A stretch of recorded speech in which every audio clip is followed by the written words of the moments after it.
Um, Today I wanted to talk about a topic that kind of comes up in the community a lot, and it's actually been done by a lot of other people as well. But it's always good to just kind of have content reminders and things like that. Also from another perspective. Probably mentioned other videos. I'm not like super awesome. I think maybe the highest I've peaked at so far in ranked play is maybe plat 3, something around there, and it wasn't for very long. Most of the time I hang out in silver league and gold league, or those rankings I should say. And maybe one day I'll climb. Who knows? I'm working on that right now. But I kind of felt like it was relevant because it's interesting because a lot of competitive gaming, you have a lot of rank system and it's kind of a nice reward system, right? But you know, it's great when you're on top and climbing there, but at the same time, what happens if you're not doing well and you're going the opposite way and you're losing every game and you for whatever reason you're just not as skilled as the people in your rank, whatever game that is. I mean, obviously I play Here of the Storm, so we'll talk about that a little bit, but this can easily be applied to any game, honestly. It's really interesting because a lot of the ways the games are designed, to my understanding, is they design the games so everyone essentially levels out. I think when they look at a player, they're trying to, make put them in situations where they essentially win half of the time. Okay, so this is a dangerous concept. So let's talk about, and I'll tell you why it's dangerous. To really hold on to it. I'm actually talking about part of it, not really fully explaining it really. So let's put some notes down here for myself. So let's see. I wish I had spell check, but let's just go ahead and look at my spelling errors because this will be fantastic. And I'm shooting this on the 27th of March of 2021 here. So the mentality of ranked play, right? So there's a whole bunch of ways you can do it, and I think there's ways to have a more healthy approach about it.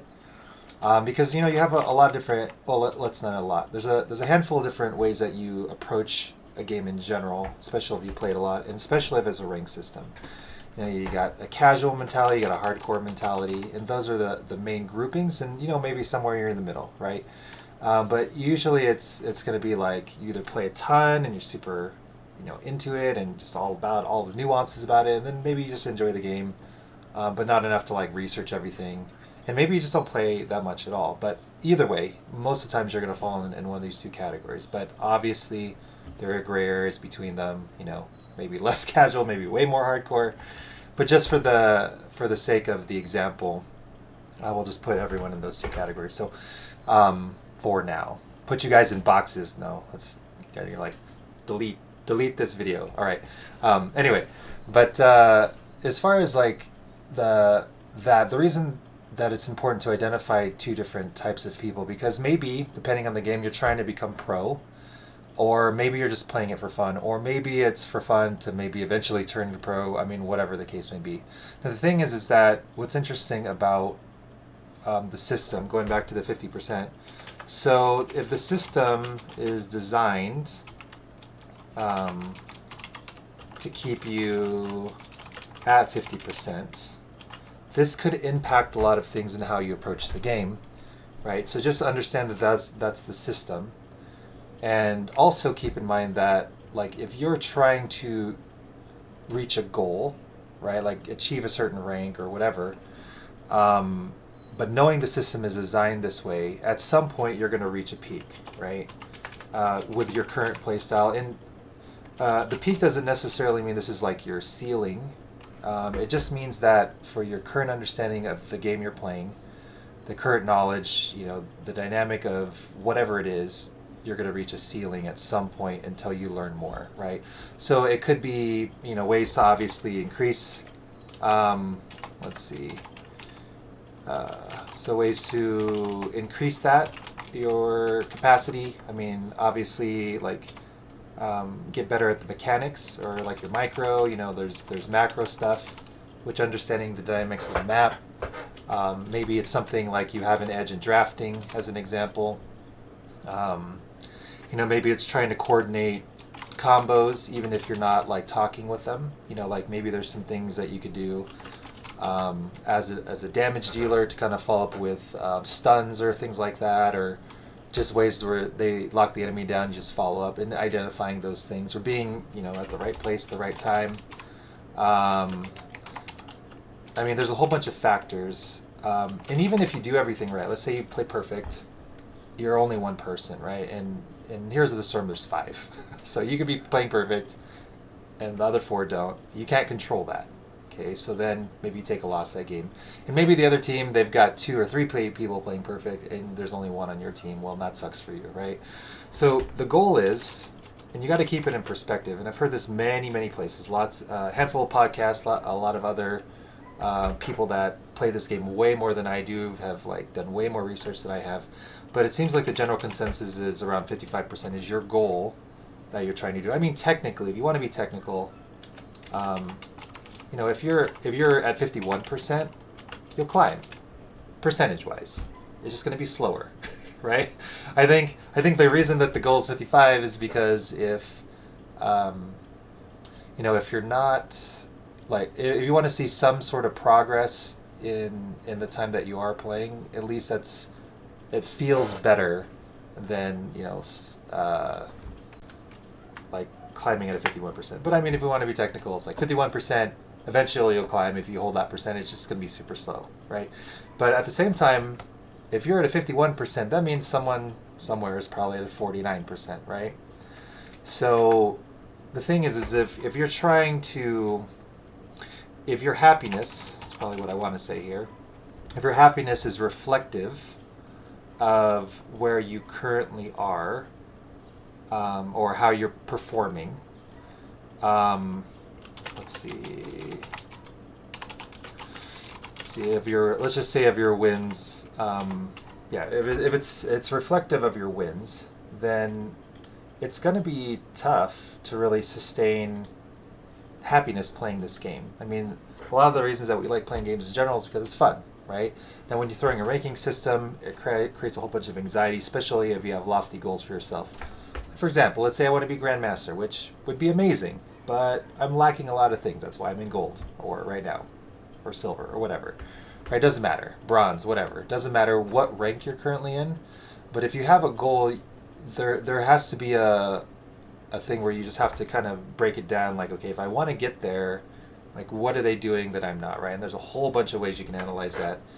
But I mean, if you are contingent on feeling good about only winning, then the way the system is designed, you're only going to be happy 50% of the time, right?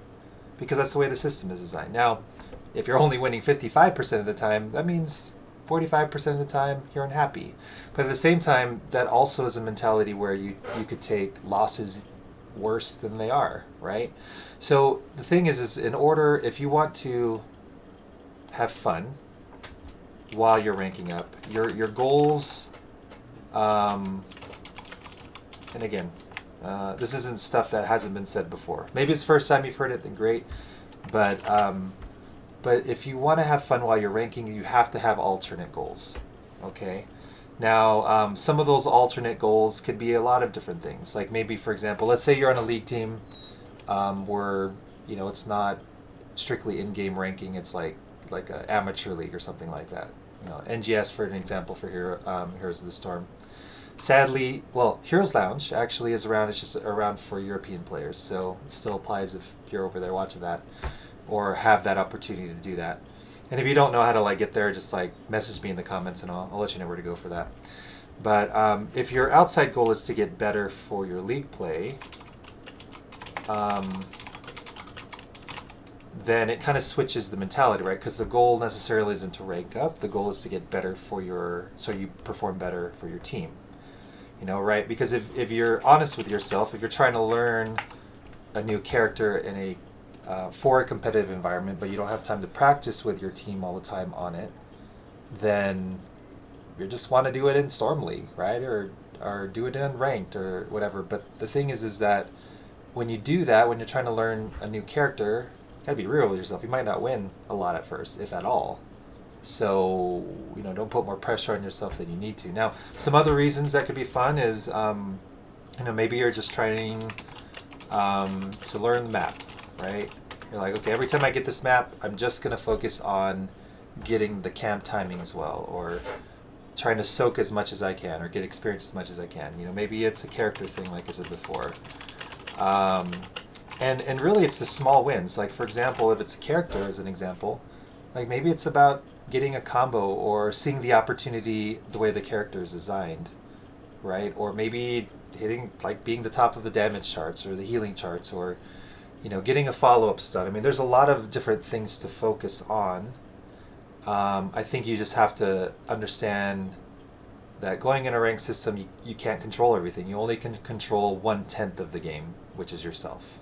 Like, even if you're on communications with 4 other people, you still, at the end of the day, aren't 100% sure if they're going to do what you want them to do, or do what you hope that, or hope that you want them to do what they want you to do, or whatever. Basically, you can't control them, is what I'm saying, even if you're talking to them. Um, but at the same time, you can control your own experience in any of these games, right? And how you approach it. So I can tell you, you'll probably play a lot longer. You'll probably enjoy the game a lot better. Um, and at the end of the day, if none of this stuff works because you're just the mentality like, hey, I just got to win, and that's the only satisfaction I mean, it's either win or I lose and I feel crappy, right? I don't recommend it. It's got to suck. But you got to have a bigger goal. Now, if you don't have a bigger goal and it's just about that, maybe you just got to play less, sadly. Um, if you cannot control your attitude when you lose, even though winning feels really great, right? If you can't control, if you're not at that have that strength in your mind to be like, okay, I got to see past the loss and focus on my personal goals, whatever that is. And that's what I'm about. If you can't do that, then you just got to play less. Because if you go, like, for example, I've gone on 16 game losing streaks. Not, completely happy about it. But at the same time, I've been on, like, crazy slides. I've tilted. Not to say that I won't tilt after this video, too. I'm not perfect. But at the same time, you just have to kind of check in and see where you're at, right? Because it's a game, and if you're not getting joy from the game, then maybe you need to play something else, or take a walk, or exercise, or do something different. Give yourself a break, or something like that. And just kind of be real with where you're at, It's like we're kind of looking for the win. We don't want to stop until we get the win. But then by doing that, we lose like 3 or 4 games in a row, and we're not even in the best mindset, really. Like, if you think about when you usually win and you're at your best mentally and trying to outthink your opponent, because that's really what it is. I mean, it's like, I kind of see this game, or most video games with this dynamic, especially in a competitive, is like you're really trying to anticipate in real time your opponent, right? So it's like a freaking fast version of chess, or more complicated version of chess, where chess is very structured, has all these moves, and you can argue on me on that. I'm not great at chess, but and I'm taking chess because it's an old school game that's been around for a long time. But I think this game, it just has a lot more, like, options to do. There's just a lot more that can happen, and it's fast, right? So, or maybe not as fast as first-person shooter, but it's fast. Let's put it that way. Faster than chess, to be clear. So maybe you need to play less if you cannot, like, stay true to yourself on the goals where you're trying to improve yourself. And ranking up is a product of you learning the skill set. So, for example, I've been posting a lot of just gameplay videos where I don't commentate or anything, because anyway, I'll talk about that later. But basically, I just don't commentate right now, and I'm just playing because it's kind of fun, and I'm able to practice and things like that. Now, it wasn't too long ago. I was like pretty consistent in silver, maybe low gold, and I'm climbing. You know what I mean? But I did notice, that for whatever reason, that a lot, if they're an actual gold player, not a Smurf, because we have a lot of Smurfs from time to time, they kind of struggle with soaking lanes. And I've heard this before. It's just, I think, a matter of how I just had to find the characters that I was going to be good with doing that role, and just making sure that happened, because there's a lot of missed opportunities in the lower ranks. They like to ARAM a lot, or just fight all the time, which is fine, but the actual game isn't designed just for fighting only. Let's see. So some other things, I think probably those are the main things. I mean, obviously there might be some other reasons for you. Maybe you're just trying to have fun with your friends, and then really think about the goals. So there's even things like, Okay, so there's even like little mini things that you can think about. So for example, let's say you're practicing, as three people or five people or whatever, and your team isn't like super great right now, or the friends you play with isn't super great. So one of you kind of has to give them perspective, like, okay, we're kind of going into the situation, we're going into a ranked situation where it seems like super serious, but we're not that great, right? So, sometimes it's the mini things. Like you've got keeps and forts as an example, and normally you don't take any buildings at all from the NA structure because you guys are struggling.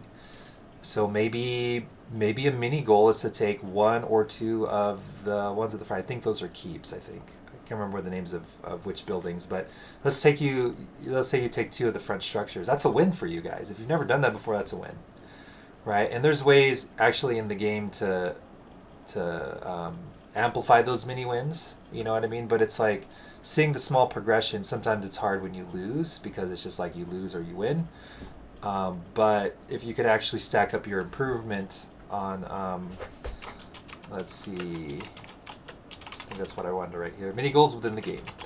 Um, but it's like, yeah, if you want to take forts, or let's say, okay, we're gonna try to last till level 20 because we always get blown out before level 16, as an example, or um, I don't know, whatever it is you want to extend the gameplay, make it so you feel like you're being competitive, but then also identify like structures in a way, or maybe you're getting the camps more often than you used to in the past. But anyway, hopefully this helps a little bit. If you guys have some questions, or you guys want to add some things, if obviously you know a lot more than me, which there's a lot of people out there that know more than me on this game, feel free to kind of add if you feel like it'd be of value. Yeah, and just hit me up in game if you guys see me. Love to chat with you guys, but always fun, always pleasure, and see you guys over there at Here's the Storm. Guys, take care. Bye.